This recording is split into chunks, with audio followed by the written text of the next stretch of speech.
Next, we have Professor Laliv Melamed. She's a professor of digital film culture here at Goethe University. She specializes in documentary and nonfiction media and has worked on questions of state violence, governance, and politics of affect in the Middle East. Her book, Sovereign Intimacy, highly recommended, Private Media and the Traces of Colonial Violence, examines private media's complicity in state violence and governance in Israel-Palestine. Her current project investigates military optics and their cultural imaginaries through a multidisciplinary lens. She is a principal investigator in the DFG-funded program Configurations of Film, where she also co-edits the associated book series and serves on several editorial advisory boards. She has co-edited multiple collections on documentary and media, and beyond academia, she is also a senior programmer at Doc Aviv Film Festival and has curated programs for the Left Wing Film Club in Tel Aviv and Oberhausen Film Festival. And her current book project studies the entanglement of military optics with cultural imaginaries of violence, civil consent, and secrecy. Welcome to you too, Laliv. And finally, Professor Vinzenz Hediger, to my far left, is a professor for cinema studies, also here at Goethe University. His research spans film theory, film history, the history of film theories. That's quite a tongue twister. Film theory, film history, the history of film theories, and marginal films from such as industrial, science, and educational films.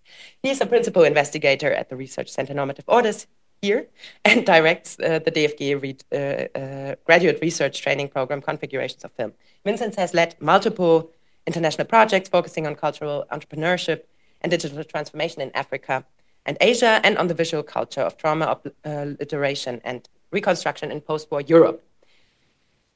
Vinzenz has also co-founded the European Network of Cinema and Media Studies and served as president of the German Association of Media Studies. And he's a founding editor of the Zeitschrift für Medienwissenschaft and co-editor of a book series on film theory and media history. What a panel. Great. So I will try to get Keith on board and have the pleasure of handing over the floor to Balazs. You will have maximum 15 minutes. Yeah. And you can start now. Thank you very much. This works. Thank you for the invitation. I am very honored to come back to this project. I was here part of a speaker series 1 or 2 years ago at the invitation of Alexander Perkert. I really enjoyed the conversation then, and I hope that we can continue this conversation, not just today, but also in the future. The introduction that you found on the internet is true. It's not untrue, but it's also a little bit dated. One of the major changes is that this research around blockchain technologies actually led me to the question of trust. As a social scientist, I could not quite make sense of why people trust this thing.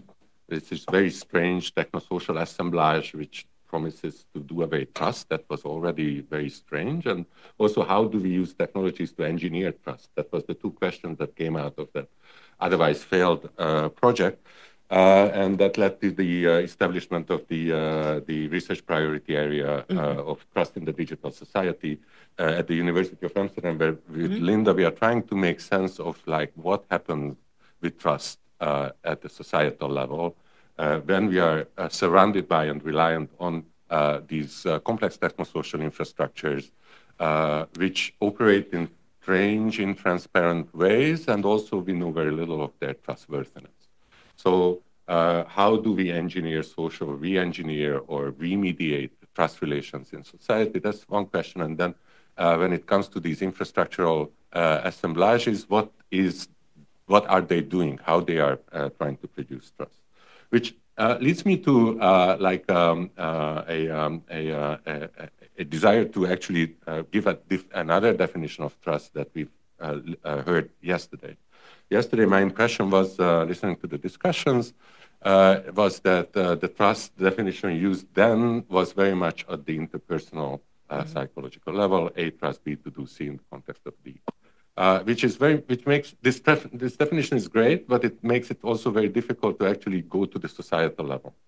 And my definition for trust is slightly different. I would like to propose that, or I will use trust as a resource, as a societal resource, which we all rely on to actually coexist, cooperate, and collaborate with strangers. So the question here is, how do we deal with the fact that we have to rely on strangers? And this is the best case, like this room is already a case in point. You don't know me, I don't know you, and still we somehow have to be able to communicate and build some shared understanding. So the question is, like, so if trust is a resource somehow that we share, then the argument follows that it can also be somehow produced, right? So it's not just appears out of nowhere, it's not just comes at the will of God or as a natural given, but we can actually do something to have that resource, or not do something to have that resource, or maybe even actively destroy that resource. And how is that being done? It's a question.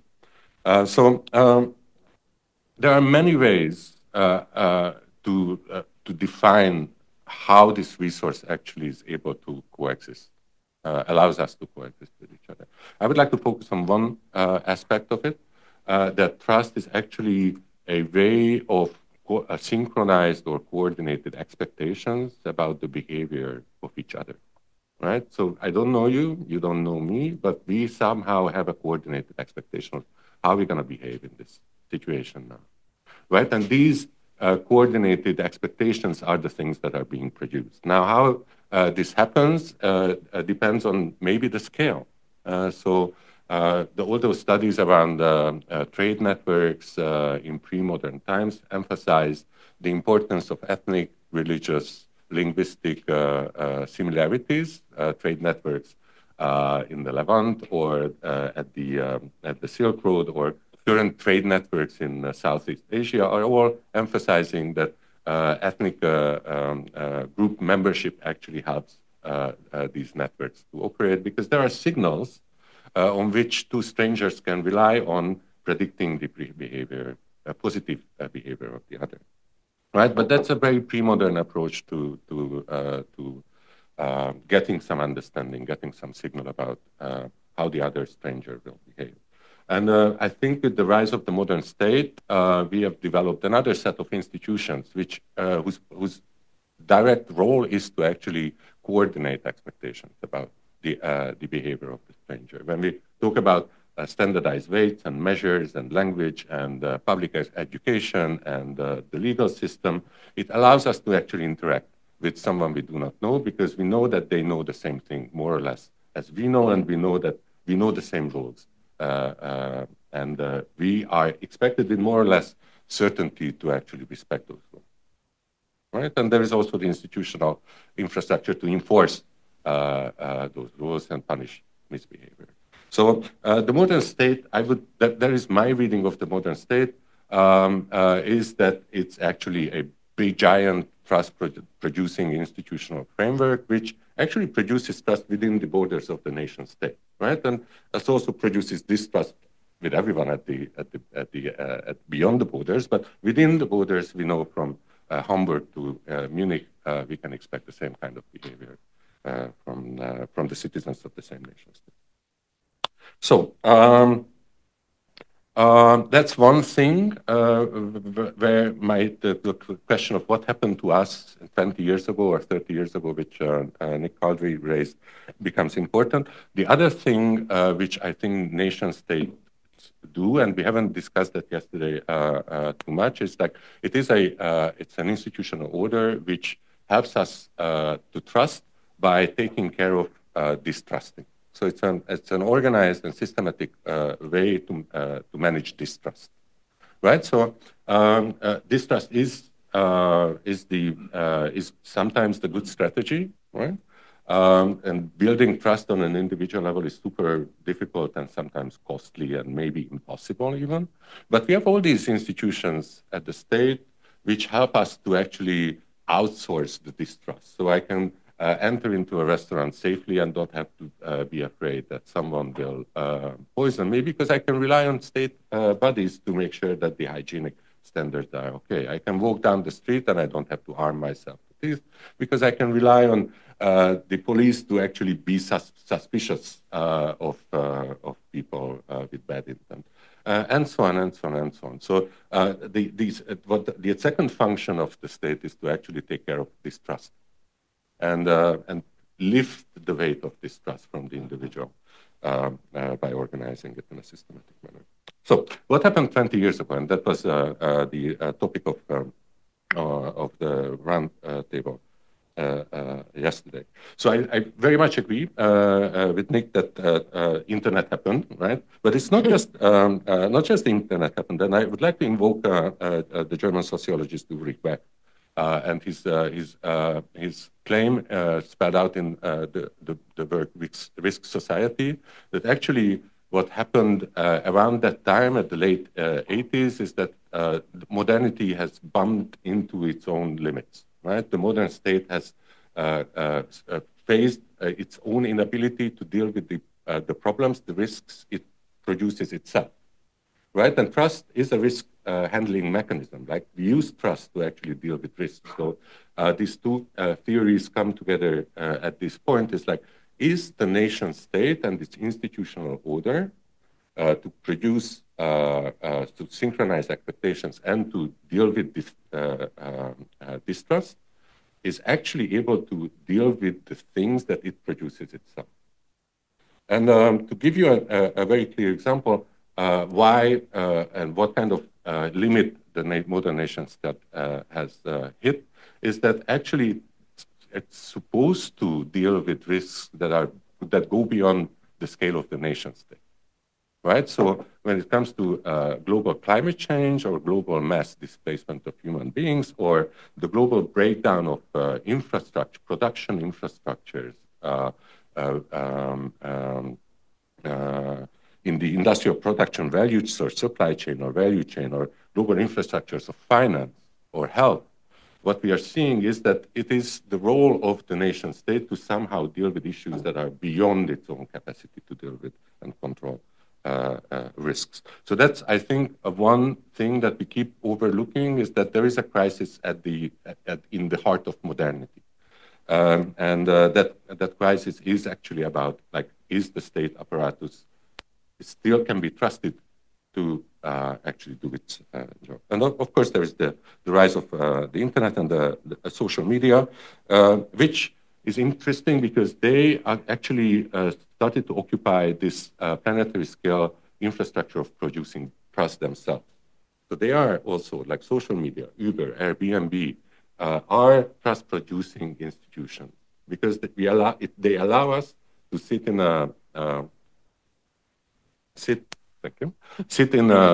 car of a stranger, sleep in a bed of a stranger, and it does so, like, across hundreds and hundreds of jurisdictions and cultural milieux and whatnot. So they're actually a very strange trust logic or trust-producing infrastructure, because they're private, they're algorithmic, they're planetary scale, but they're actually responding to this shift in scale. How did it do this? And Linda will talk about that a little bit.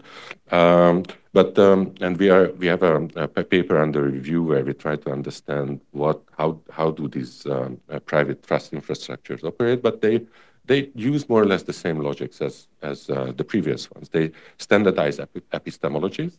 They tell you how you can represent yourself, and they tell you how you should, or how you can read the other stranger, by telling you what you can show you in your profile, what you cannot show you in your profile. It standardizes self-expression, standardizes narratives through interface.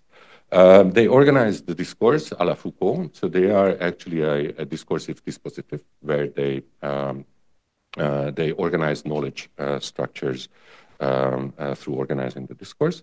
And last but not least, what they promise is to absorb the risks around the world.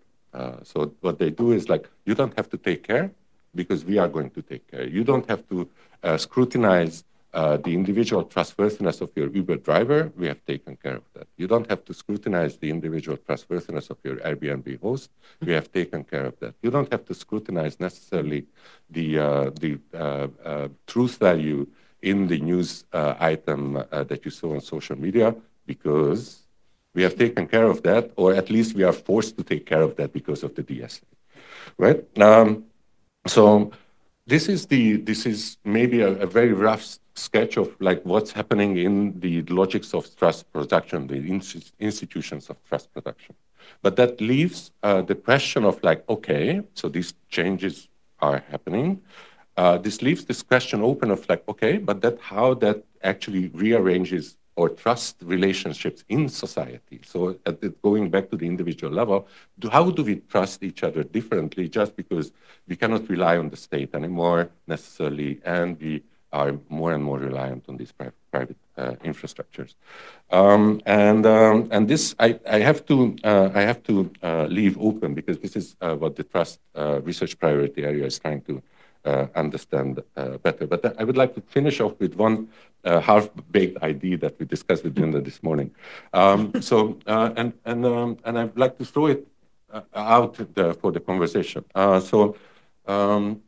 Is it possible that we are entering into this phase of uncertainty where we are unable to actually scrutinize, we don't have any more like first-hand access to the trustworthiness of the other because of the remediation or because of this loss of context which would have helped us. And what happens when suddenly we have to come up with valuations of the trustworthiness of the others without actually having to be able to scrutinize or establish that by ourselves? And we know what happens then, and we know that because it's a psychological economic logic well described by Keynes when it comes to like Keynesian beauty context, when we just try to understand the truth not by having first-hand access to the truth, but by looking at the behavior of the other, right?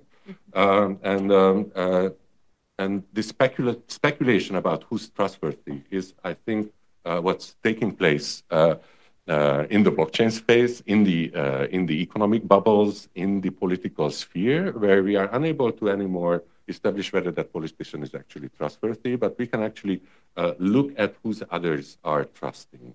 And then we try to align our trust behavior with theirs. And in that sense, who Trump is, I don't think the right question with regards to Trump is like whether he's trustworthy or not, meaning whether he's lying or whether he's committed to constitutionally grounded fundamental rights, but that he's a great synchronizer of trust expectations under the conditions of radical uncertainty.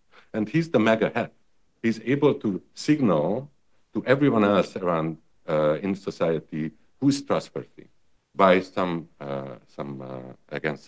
normative background. So and this is why this shift in social media is so interesting, because when they say we're not gonna be trustworthy according to fundamental rights, norms, and standards, they also commit to this logic of completely speculative trust bubbles, because they disanchor themselves from what we got used to in modernity, that there is a constitutional fundamental rights-based background against which we measure trustworthiness in society. Thank you so much. Wonderful.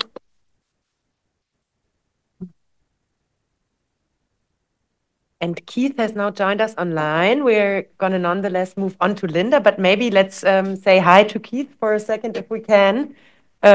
Keith, can you hear us? Wonderful. Thank you so much for joining. You have already been introduced, and we're going to now have Linda's talk, and then are happy to hear from you. Linda. Yeah, I have. Yes. So I can just. They are coming up, I think. Okay, perfect. Yes.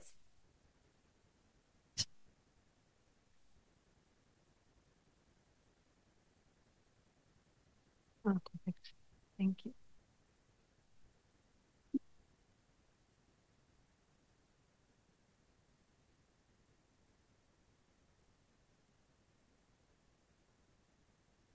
Okay, hello. Thank you everyone for having me today.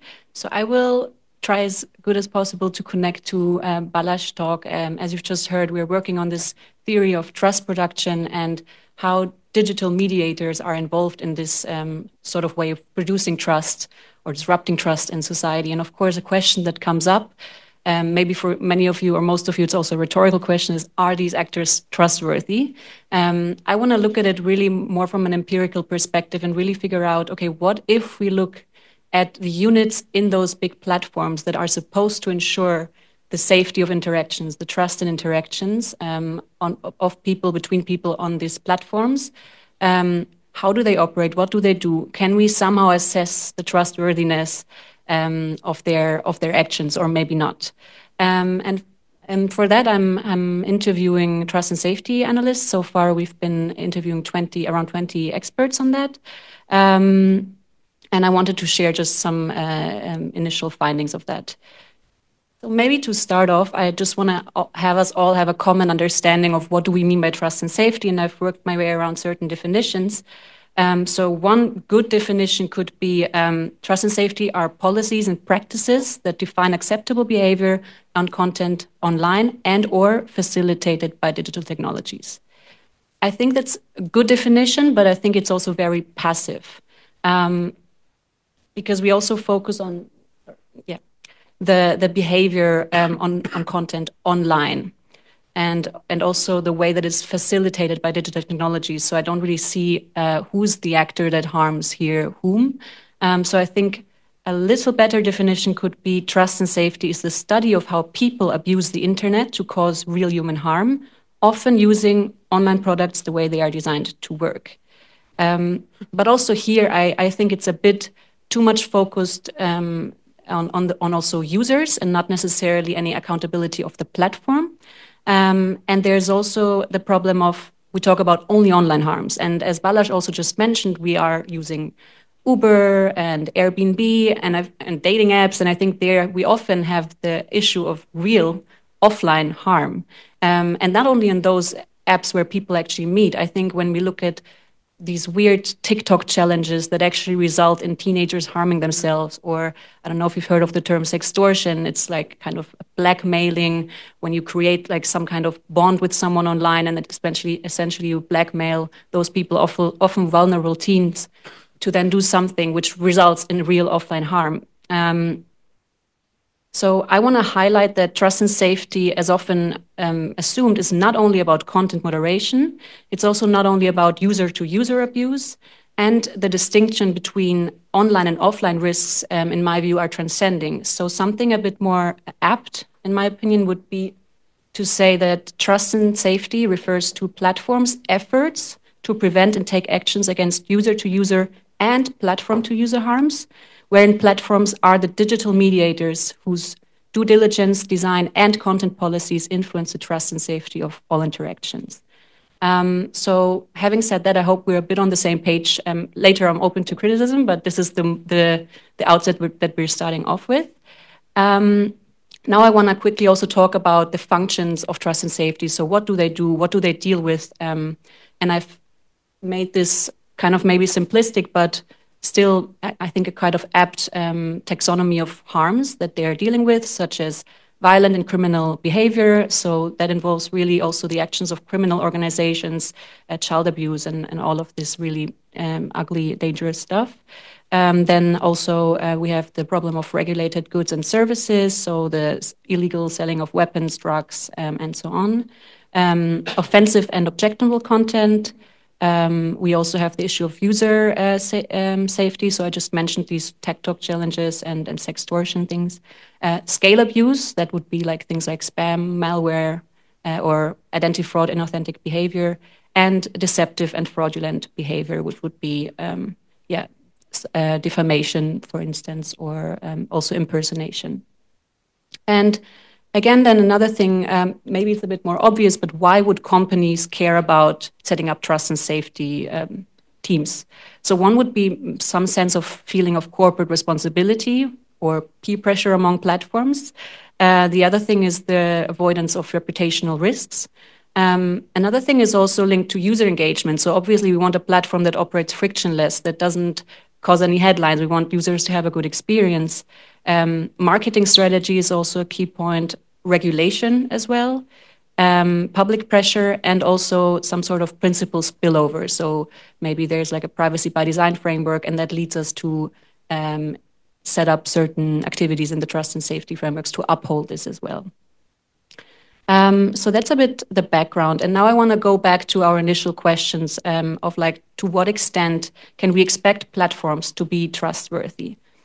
And here, I want to also really make you aware that I want to focus on these departments that are supposed to ensure that, because I know that we all have skeptical answer to this.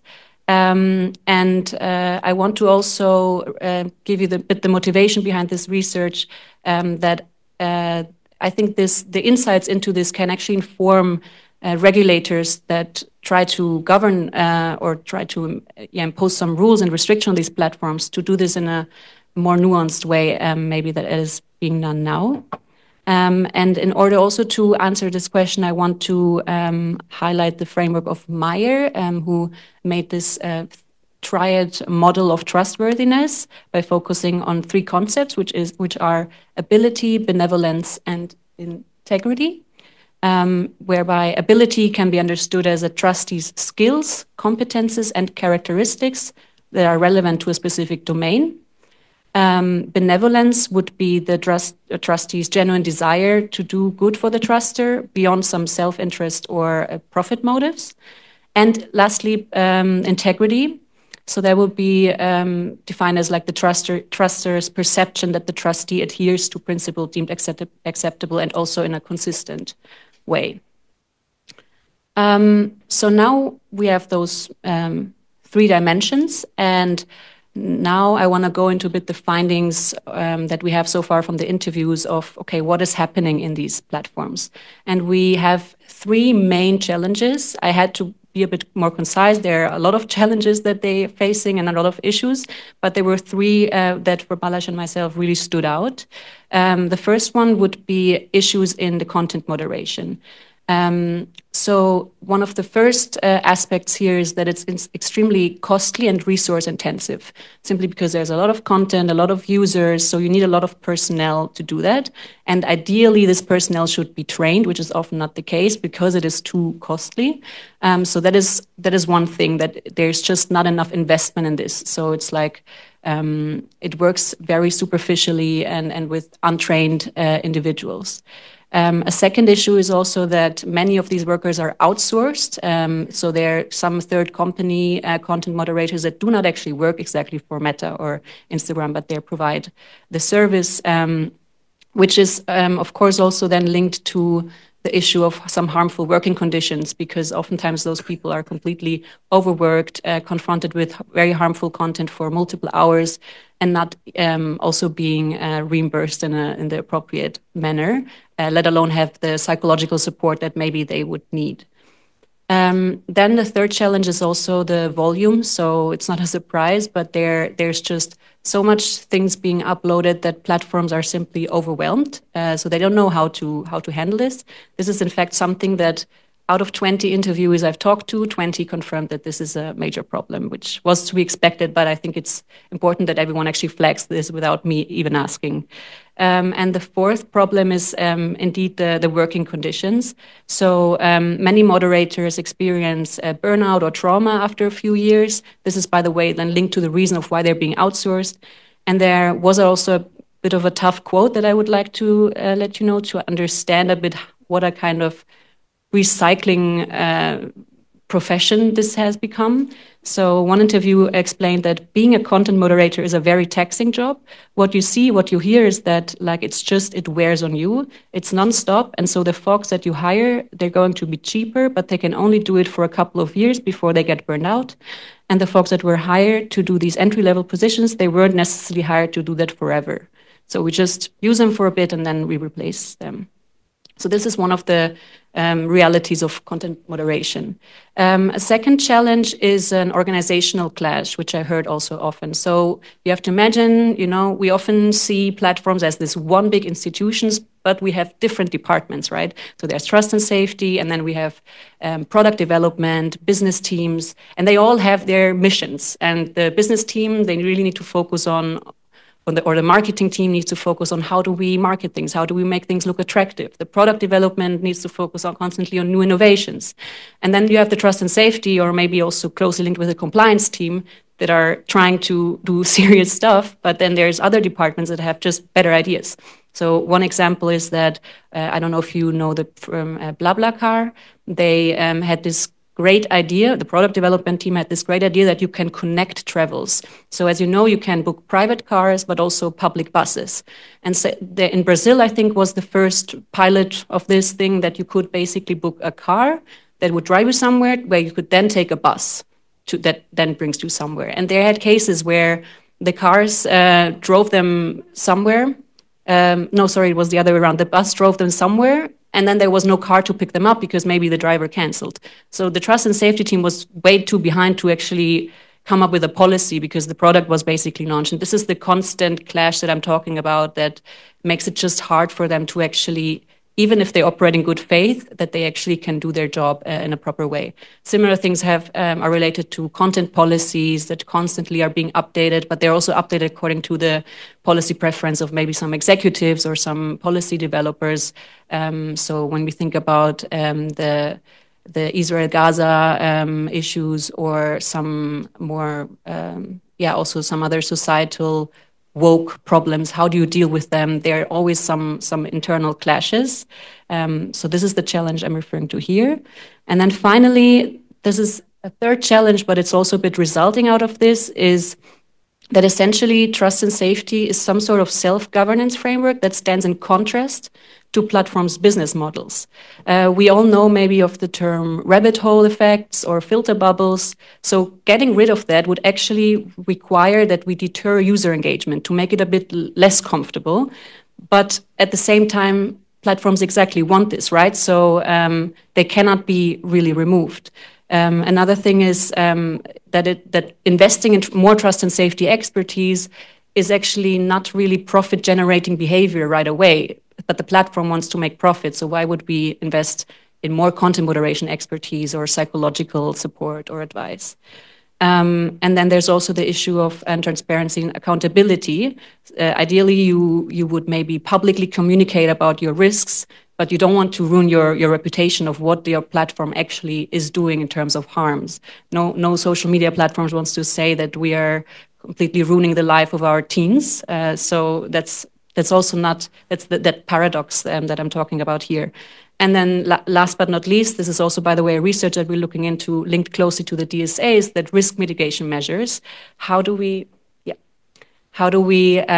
ensure genuine risk assessment and mitigation measures, not something that is predefined by a regulation that then platforms kind of can tick off in a way that, results in this kind of malicious compliance. So finally, to wrap it all up, can we talk about trustworthiness here and why not in this case? So the ability, in terms of ability, we saw with content moderation, there's structural issues. So even if people wanted to, it's not, you can't do your job in a proper way, essentially. Same goes also with these organizational conflicts. Even if you operate in good faith, there's misalignments with other departments.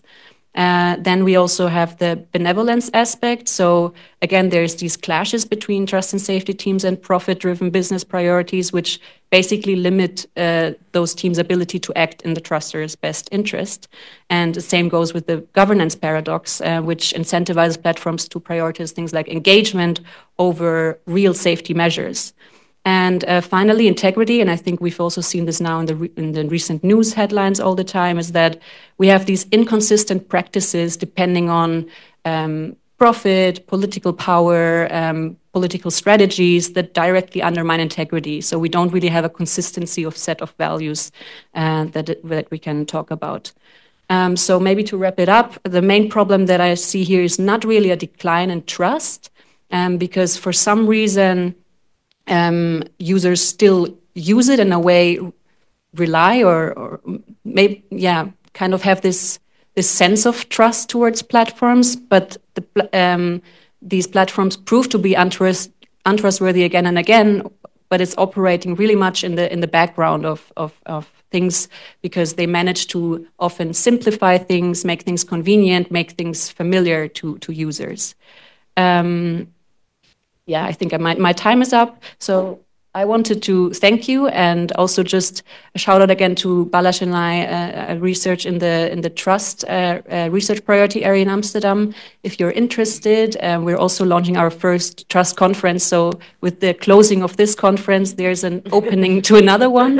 So feel free to check out the call for papers if you're interested. And thank you.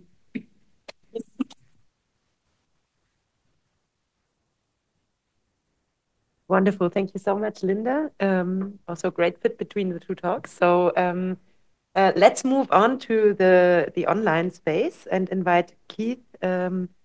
Keith, you have the floor for 15-minute maximum.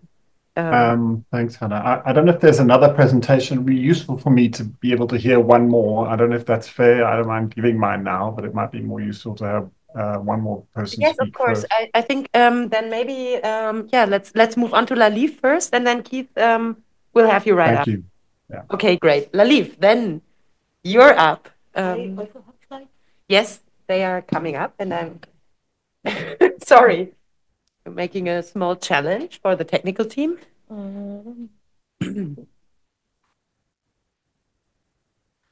So it was really interesting to me. I mean, I was thinking back to the opening conference of ConTrust and how media took kind of like a very side role, and it was really interesting to me to see how prominent it was during this conference. And I think we've been talking a lot about media platforms and social media. I do need to say that I come from, at this point, I think we also need to look back at older media, such as television and journalism, and to see what's happening there.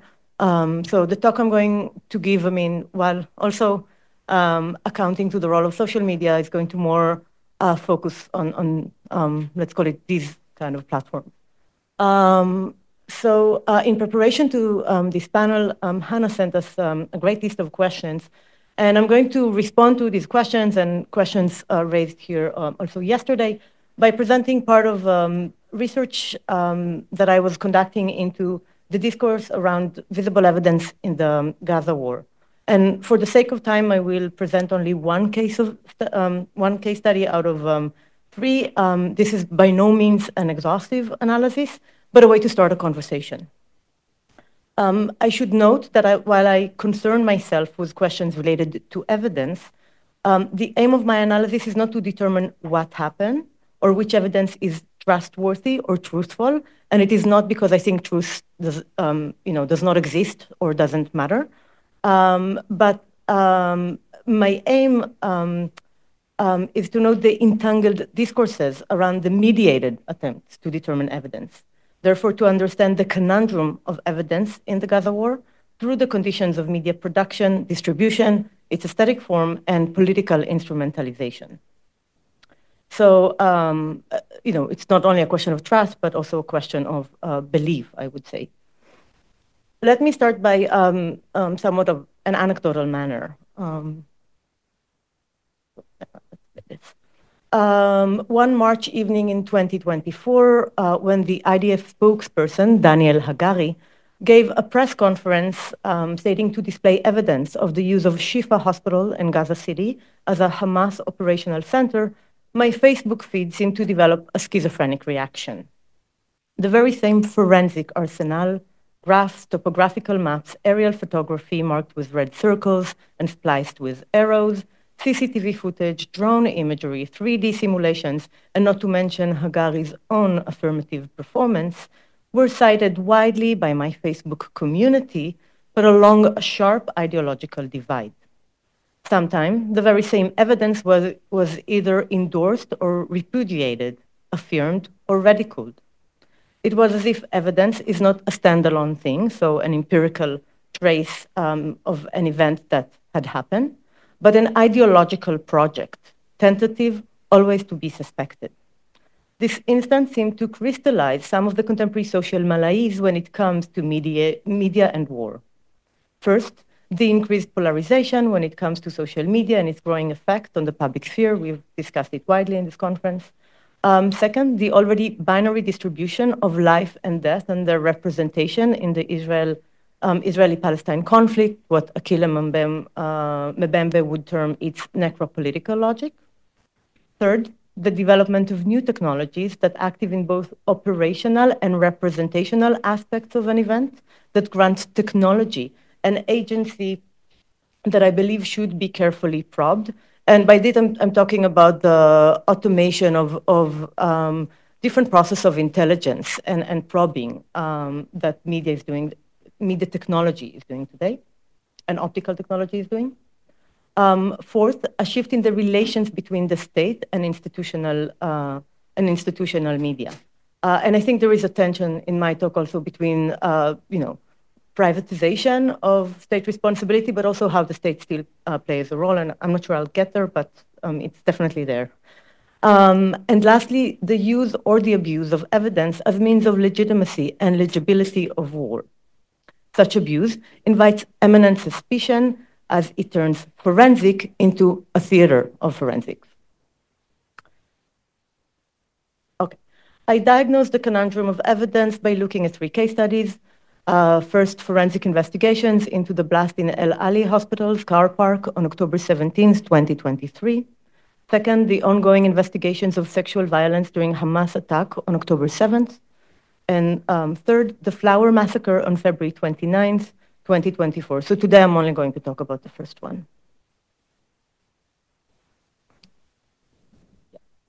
So what we see here is a screenshot taken from the New York Times investigation on an explosion that took place at the car park of El Ali Hospital in Gaza City on October 17th at 6:59 p.m. when the parking lot was populated with displaced families. Earlier that day, the IDF warned the hospital about military activity in its surrounding. According to eyewitnesses, at the end of the day, when the shooting paused, the displaced came back to seek shelter near the hospital. The source of the blast is still debatable. Even the number of casualties in the event was a source of contestation. According to Gaza Health Ministry, 471 Palestinians were killed and 314 were wounded. Other sources have numbers varied from 100 to 700, so that's quite a scope. All major media bodies immediately open an investigation into the cause of the blast, organized around the question who did it, so there is definitely a narrative here, and it's a sort of a true crime narrative. The BBC, the New York Times, Wall Street Journal, The Guardian, among others, in collaboration with independent and highly respected research bodies such as Bellingcat and Forensic Architecture, presented their own versions. These investigations used what is known as OSNIT, open source intelligence tools. I'll explain later what it actually means, and centered the analysis of 4 accidental recordings of the blast by live stream, by security camera, phone camera, and a video camera. These were matched using geolocations and analyzed using 3D simulation models and insights from ballistic experts. Not only well-known media bodies, but also a crowd of anonymous X accounts have performed their own OSINT analysis. The New York Times was the first to publish a report endorsing the version which said that the blast was caused by an Israeli attack. This happened quite immediately, so less than 24 hours after the event. However, the journal very quickly withdrew some of its findings. And by the way, you can't find this original report online, so they completely disappeared it from the online public space. Okay. The IDF spokesperson responded with its own forensic investigation, supported by infrared aerial imaging. This is the image that we saw earlier. Topographical maps of the area, zoomed in images of the craters at the parking lot, and an intercepted phone call between 2 Hamas officials. With these findings, the IDF claimed that the blast was caused by a Palestinian Islamic Jihad's rocket misfire. The version battle was echoed over other media bodies as well, with visual evidence cited and reanalyzed. The latest and probably the most thorough investigation by the research agency Forensic Architecture affirms that the blast wasn't caused by IDF aerial raids, but also refutes the scenario of the PAJ rocket. It concludes that the findings are inconclusive. So, the evidence led us to inconclusiveness. This is the intercepted call, which is, very vague. You hear 2 people talking that, an explosion happened and compare version. Basically it's gossip as evidence.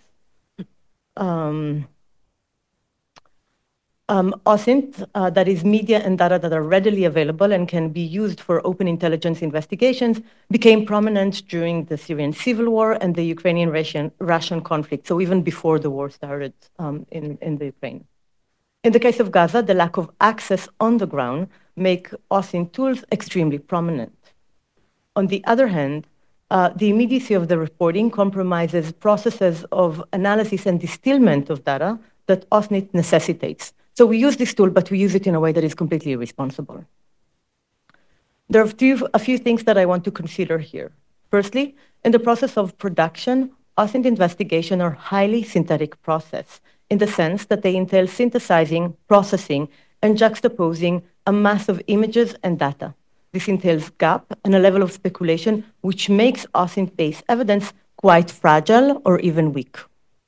Secondly, and this is crucial, OSINT is a product not only of medial and technological shifts, so we have this flow of images and data, and they're out there, and we can take them and zoom in on them and analyze them, and we can do it with like very basic software that we can sometimes even download for free.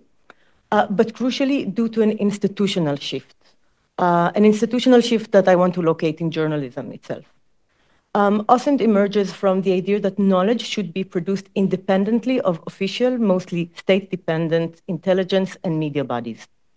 There is this democratic, egalitarian, and amateurish, not in the sense of non-professional, but in the sense of counter-institutional investment in OSINT journalism. Such institutional shift reconfigures both the figure of the expert and the figure of the freelance journalist. And I will say more about this in a minute. Lastly, what we often see today are investigations that take the form of OSINT as a formal container rather than the actual practice. So sort of these kind of like technophilic aesthetics, I mean, we see it beautifully here. This sort of technophilic aesthetic of truth often detached from the form of expertise and analysis that OSINT investigations actually demand. In this case, evidence is an aesthetic rather than a legal or a moral institute. I want to introduce some skepticism to this idealistic aspect of OSINT as expert knowledge free from ideological and institutional bounds. I argue that the OSINT turn put pressure on what defines expert knowledge in a way that is ultimately compromising. This idea of freedom in terms of access to information also translates to categories of labor. The freelance position of the investigator or in general freelancing in media industries and economies I mean, introduce some problems to to the kind of like ramification in terms of professional standards, job security, the ethical stance of the profession, and of course, privatization of knowledge and cultural institutions. What we see with the El Ali incident and the Gaza war in general is that what started as an impulse to free evidence from ideology became quickly co-opted by actors with distinct interest, or to put differently, became ideology masked as expert knowledge.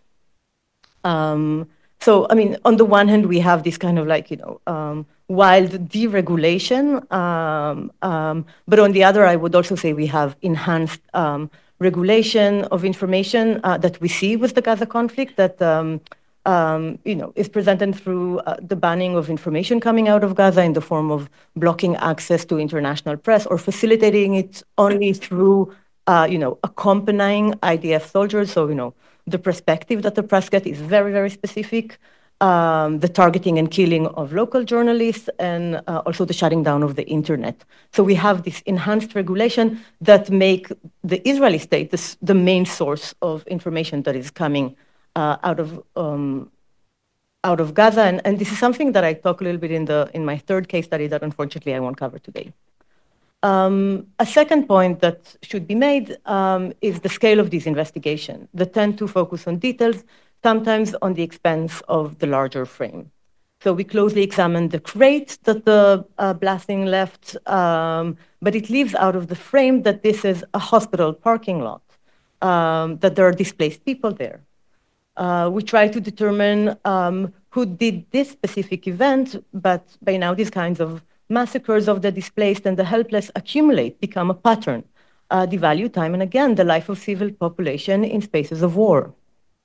Lastly, on the side of the IDF, this detailed examination became a strategy, a pattern of repudiation, or the diversion of evidence of attacks on hospitals, on refugee camps, on food lines, on humanitarian workers. And here I want to cite Al Jazeera political analyst Marwan Bishara when asked to respond to yet another IDF-produced evidence. And Bishara says, "It's a spin, an army of spinners. They show us another video in what is at the end a war on hospitals," end quote. And so in the IDF theater of forensics, under the fog of war, due to infrastructural miscalculation, an error or a mistake, Palestinians, time and again, are to blame for their own killing. And I'll end with that. Thank you. Thank you, Laliv.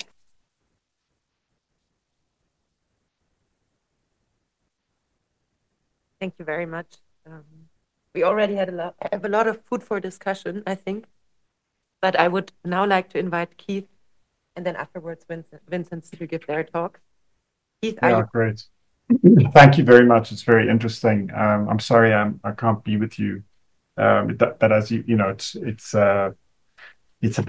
too much to travel around the world for these presentations, I think. So thank you very much for allowing me to come in like this. So my overall argument here is that I think we need to break down, specify, choose another word. And it's my argument's not really any different from what the three presentations that you've already heard. I particularly agree with Linda. I think there's something about the way in which the platforms are choosing to use the word trust that is obviously about the opposite of trust. So it's about, in some way, not taking responsibility and building kind of procedures of deniability. But I do think there is a useful concept, and I'm going to try and quickly say what that looks like. So we here at BITS in Johannesburg are looking very closely at the development of what we call trust infrastructures, and they're slightly different from the ones that Balazs and Linda are talking about. They geared mainly to finance and to mobile phone credit distribution. So this is the Safaricom story you probably know a bit about. States take biometric identification registration. They require everybody in the country to go and give up fingerprints and irises and high-resolution photographs, and they put that all into a big one-to-many database. So it's not quite the same way that biometrics works in Europe. In other words, you can look up who the person is based on the data that you have from the biometric image. They then build some kind of perfunctory credit scoring system. Sometimes that can be very simple, like how many contacts have you got in your cell phone, and they then allocate credit on the basis of that, and they begin to build a more and more very profitable sometimes credit delivery system.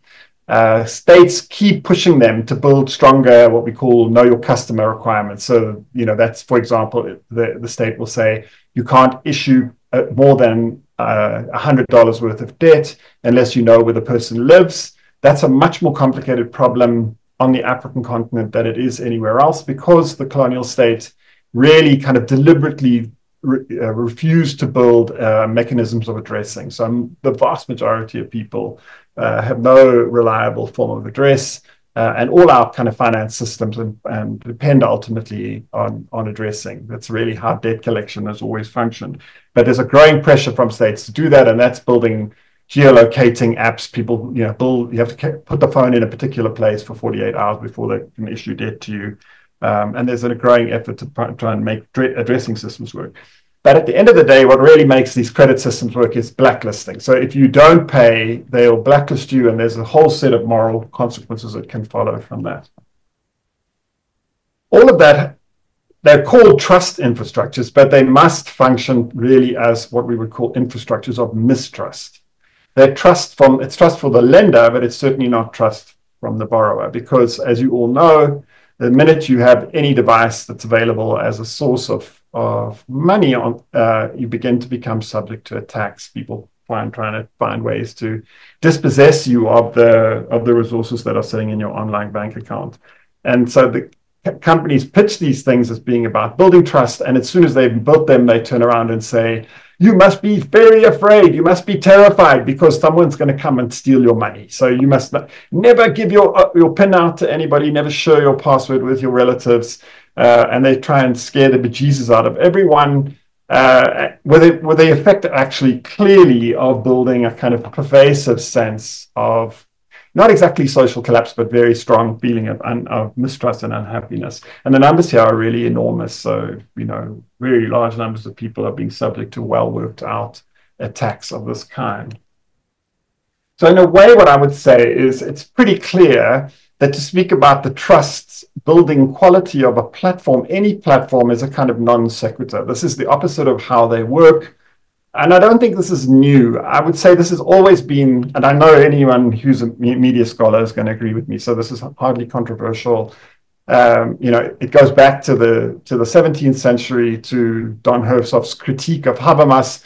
What makes the public media work is scandal. It's basically telling people things that are obviously untrue, often laced with really horrifying forms of violence or prejudice of one kind or another, or pornography. And that's old, and it's been the way the media has functioned everywhere, everywhere in Europe and everywhere in the Anglophone world, basically for the last 300 or 400 years.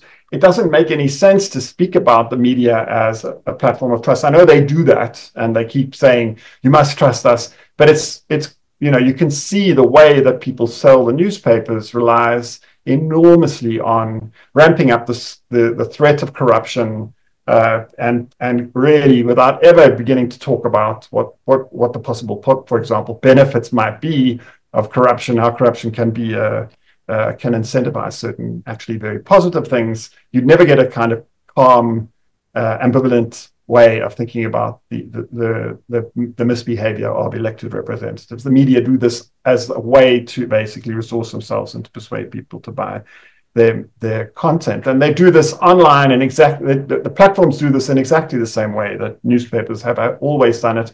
The real problem is that the newspapers have to rely, they have no resource model, so they have to rely on the data processing capacity of these tech monopolies to earn money from doing this. But they're up to the same thing. They're doing this, they're selling outrage in exactly the same way that newspapers always have done. So I think a useful way of thinking about this is Brenda Norris's book, In Praise of Skepticism.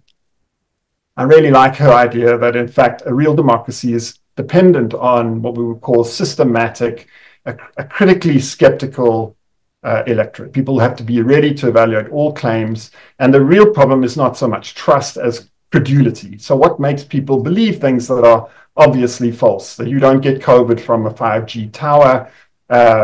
What is it that prompts that? And I think that generates a whole completely different set of questions. It's not the same kind of lament that there was a time in which professors were listened to and taken seriously. I'm not sure that's ever been true, and I mean that for the so-called high trust countries as much as I do for, say, for example, Nigeria.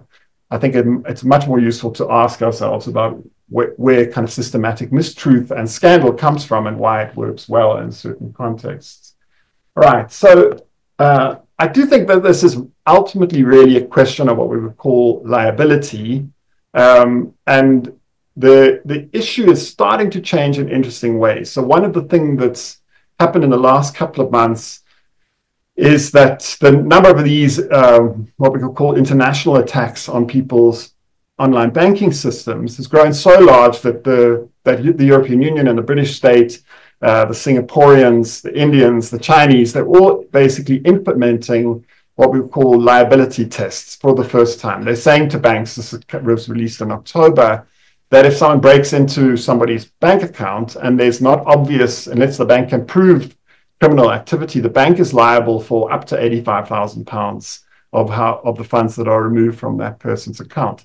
And what you see immediately, literally, the day that this was actually implemented, is the bank said, Meta must share some of this liability. In other words, we are going to go after them if we're forced to pay for. And I think that's a very useful way of thinking about actually what's at stake here. So when Meta provides a platform for essentially the sort of harms that Linda was talking about, it's pretty clear that the issue here really is who's going to pay for that. And I think that's a more useful way of thinking about it than essentially trying to find a way of building trust or thinking about ways of getting these companies to build trust. I just think that's truthfully a kind of hopeless exercise. However, and I think this is probably the important point, I would argue for really looking at the translation of the German word for trauen. All right, I don't speak any German, but I've noticed this in the translations, for example, of Simmel, is that there's this kind of easy ambivalence shifting backwards and forwards between confidence as the way of translating the term and trust. And I think confidence is a much better way of thinking about the sort of problem that Luhmann, Simmel, Putnam, everybody has been talking about than trust. Because trust in English history tracks back through the law of equity. It's the religious law ultimately that basically governs the behavior, not just of fiduciaries, but especially of fiduciaries, that's been in place now for nearly 1,000 years. And the trust law is derived, in fact, from Islam. It comes from waqf. And in waqf, you basically leave resources behind when you die as a way of approaching God and trying to achieve some morally virtuous outcome. And the fiduciary, the person who's responsible for basically implementing the terms of the waqf, is extremely carefully basically policed and regulated by Islamic law, to the point where, and this is true for Judaism as well, 1,000 years ago, to the point where if they misbehaved, they faced expulsion from the religious community. And that quality of being essentially treated as, completely as an outsider, facing expulsion, becomes an extremely important part of the way in which the law of equity, the law of fiduciaries, builds essentially trust in English economics and English institutions. And there's a lot written about this. I can't go on about it now. All I can say is you can track it clearly in the work of Craig Muldrew. It's really strong in Carruthers. There's wonderful work on what the English call charitable uses. That's from 1600, the use of these trusts to build philanthropic institutions, hospitals, schools, even bridges, railways, roads, canal systems, all built out of these kind of associational institutions that were basically fostered by trust law. And of course, the key thing that makes trust is the action of the fiduciary and the fact that the fiduciary faces really meaningful consequences for bad behavior. So in the law of trust today, if you're a trustee, you're in Switzerland and you're operating somebody, basically offshoring somebody's family wealth, and you misbehave, the English law allows the beneficiary to basically climb into your personal property and make themselves whole again. And this quality of being able to basically not only punish the fiduciary, but use the assets that the fiduciary has accumulated to basically put yourself back together, to restore your property, is absolutely a critical part of how equity works. And this in English law is very strongly associated with a historian of law called F.W. Maitland. And Maitland pretty much says this legal doctrine is the magic potion of the Anglophone success, right? So there's a lot we can talk about where that comes from. There are a lot of other people who've written about that. It continues into the present, and I don't think it's really viable, I would say, as a way of thinking about what's distinctive about the form of capitalism that develops in the Anglophone world. You'll all have heard about it, that most of the really large forms of capital that exist, the really enormous ones, the mutual funds, they all exist in the form of trusts. And those trusts are policed using this, not the common law, they're policed using the law of equity, which doesn't exist in the civil law societies after the Napoleonic change. But it's there. If you scratch, you'll find it. If you go and look see what's happening in Luxembourg and anywhere where there's a significant financial accumulation, you'll find trust law. Okay, so that's one way. Maitland's tradition is one way of thinking about it. But there is unfortunately another way of thinking about trusts related to another historian of English law, and that person is Henry Maine. And Henry Maine is the one who famously made this argument about, essentially the trajectory of civilization being the movement from status to contract. And for Maine, trust is derived from Roman law, and it's this essentially the patriarchal despot. So the Roman father has the power to sell his children into slavery and can't be constrained. The children have no rights, they have no property, the wife has no rights. And so Maine takes this argument about trust. He was publishing about 40 or 50 years before Maitland, and he provides it as an apparatus of government to the colonial state, and the colonial state basically turns this argument about trust into an argument about despotism. And most of that still remains. So states treat their people in the former colonial world as if they're Roman patriarchs. And what we can see from that is that there's really no viable infrastructures of trust associated with that. You get very few of the things that Maitland is describing as being kind of normal about what's happening in England. And we could talk a lot about what that looks like. It's probably best summarized in Peter Geschirr, the anthropologist Peter Geschirr's work on witchcraft, which is a kind of pervasiveness of mistrust. So mistrust is not just the dominant way in which people think about politics, it's also how they think about family life. So they're constantly worried that either members of their family are going to run away with the resources of the family, or that the poorer members of the family are going to make claims on them that ultimately are enforced using these kind of witchcraft attacks. And that's where I'll stop. I'm happy to take questions. Systems.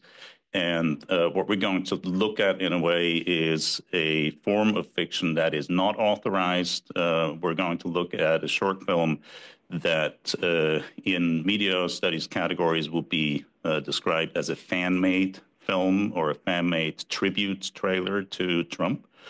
To find these, so specifically what we're going to look at is a trailer made by an admirer of Trump from television material and other available, easily available online, easily available audiovisual sources, which employs the formal template of the Hollywood mainstream movie trailer. The movie trailer is a form that's about 2 minutes long, uses a specific kind of montage. The continuity is established by the soundtrack, and then the images sort of respond and relate to what is happening on the soundtrack. You have the use of black screen intersections to create a rhythm, and then, of course, there is the all-important music. So the thing that I got interested in here, together with a former student of mine, Felix Simon, who is now a postdoc at the Oxford Internet Institute, was the increased use in political communication of that particular formal template. And in particular, the emergence and circulation of trailer-type films that were made not by professionals, not by campaigns, but by partisans, and shared on platforms like YouTube. That these forms exist is in a way expected because it's built into the business model of the platforms. I always like to say that companies like Amazon and Facebook and YouTube actually have very conservative business models. They always talk about disruption, but essentially Amazon is the Sears catalog with a website instead of a printed version. And the business model of Facebook and YouTube is the same as television. It's about selling audiences to advertisers. The big difference is, and this is what makes these kinds of films that you're going to watch with me expectable, is that the platforms actually let the audience do the work of producing the content. Television, you could still just switch on the television and watch whatever was on. With Facebook, you're expected to produce your own content. And with YouTube, that's the same thing. So in a way, these kind of videos are something that is to be expected in the contemporary media ecology. And what I'm interested in is the role that they play in the epistemology of contemporary democracy. There are comments on these kinds of cinematic forms in politics. For instance, Jason Stanley, a philosopher working at Yale who writes books about propaganda, offered an analysis of some of the video work that Trump was using in his campaign and compared it to Leni Riefenstahl films. So he was using a Weimar analogy. And I think that's interesting as far as it goes, but it's basically wrong because it misses the point. The reference is a very, very different one. The main reference, I would say, of these kinds of videos is actually Hollywood mainstream action cinema. And we need to understand the meaning of the appropriation of these forms for political purposes if we want to understand what is happening with Trump and his supporters. And the Weimar analogy, I don't think, are very helpful here. We can later have a discussion, but I would make the point that Trump, as a political figure, actually instills a kind of justified trust in his. An important part of his message is always that he complains about being treated unfairly. So he references the universal principles of justice, and he's the fighter for fairness for everyone. Everyone treated him unfairly, so he's in a way the epitome of having been treated unfairly, and he fights for fairness for everyone else. And you could say that the kind of trust that these kinds of formats instill in Trump's followers can actually be described as a form of justified trust, but with a critical edge. So let's watch the movie together. Can you President Obama so that you get the full fun of the image?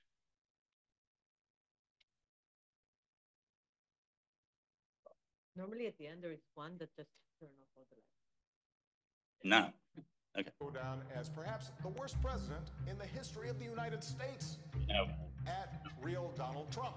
Well, at real Donald Trump, at least I will go down as a president.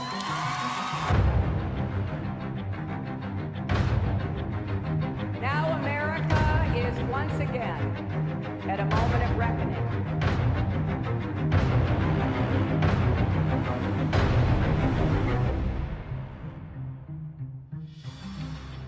Our movement is about replacing a failed and corrupt political establishment with a new government controlled by you, the American people.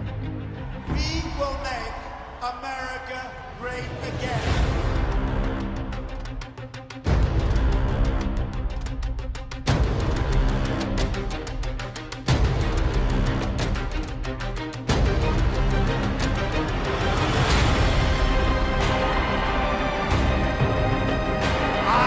This country.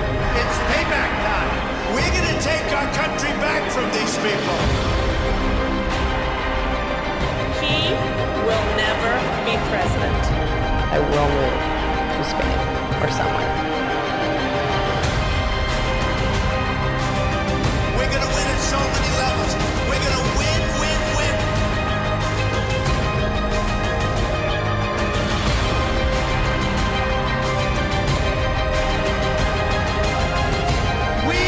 Make America great again. I love you.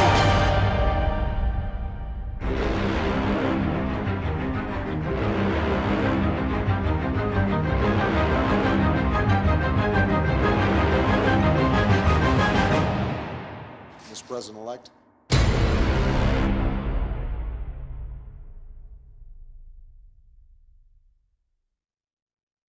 So some of these are actually made by people who work in the industry, but you can make these at home.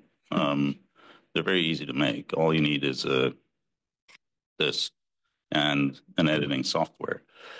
It's interesting to read. There are dozens and dozens of these little films out on YouTube, and their YouTube viewing statistics are not a really good indicator of anything, but there's a difference between a video that gets a billion views and a video that gets 15 views, and they're in the 6 to 7 figures. It's really interesting to look at the comments. And one of the things you realize is that they're used by Trump supporters for mood management.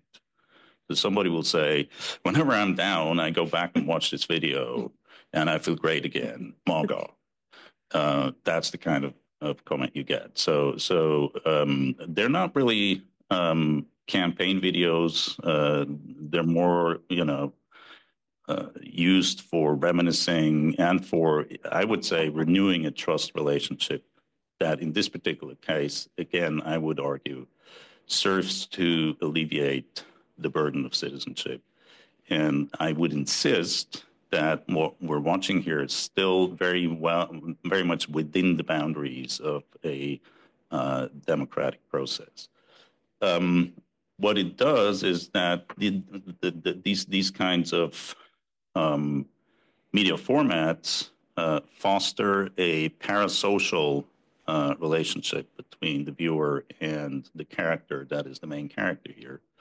Parasocial interaction is an old concept from sociology, from sociology of communication from the 1950s to describe the relationship people develop with people on television. And as you know, Trump accrued a lot of his political capital as a reality TV star. So already there, he was sort of a character that people interacted with in a parasocial fashion. And what can happen to people who engage in a trust relationship with a parasocial avatar is something that we actually know from earlier from 20th century history and the relationship of people to figures like Stalin and Hitler. In German, there's the formula that people used to use, wenn der Führer das wüsste. So there are the obvious downsides of, authoritarianism and dictatorship, but when people were confronted with them, they would try to find solace in saying that this can only happen because the Führer doesn't know about it. A similar formula could be found in the Soviet Union with people saying, if Papa Stalin knew that I was in camp, he would get me out, but he just doesn't know. And I'm bringing this up and I forgot to make a screenshot. It's very sad, but there are now messages circulating of people in the last few days directly affected by the consequences of the new executive orders. And they describe themselves as Trump supporters and say, this and this happened to us. It's really bad. My wife didn't get a contract because she's not an American citizen. She wanted to work for the Veterans Administration, didn't get the contract, and this must be a mistake. So I'm writing to the White House, and I'm sure that Trump will correct this error. And I'm done. Oh, great. Thank you so much. I was just thinking how Germans would react if Olaf Scholz told them he loves us. But I'm going to leave that question for reflection in your heads and open the floor to actual questions.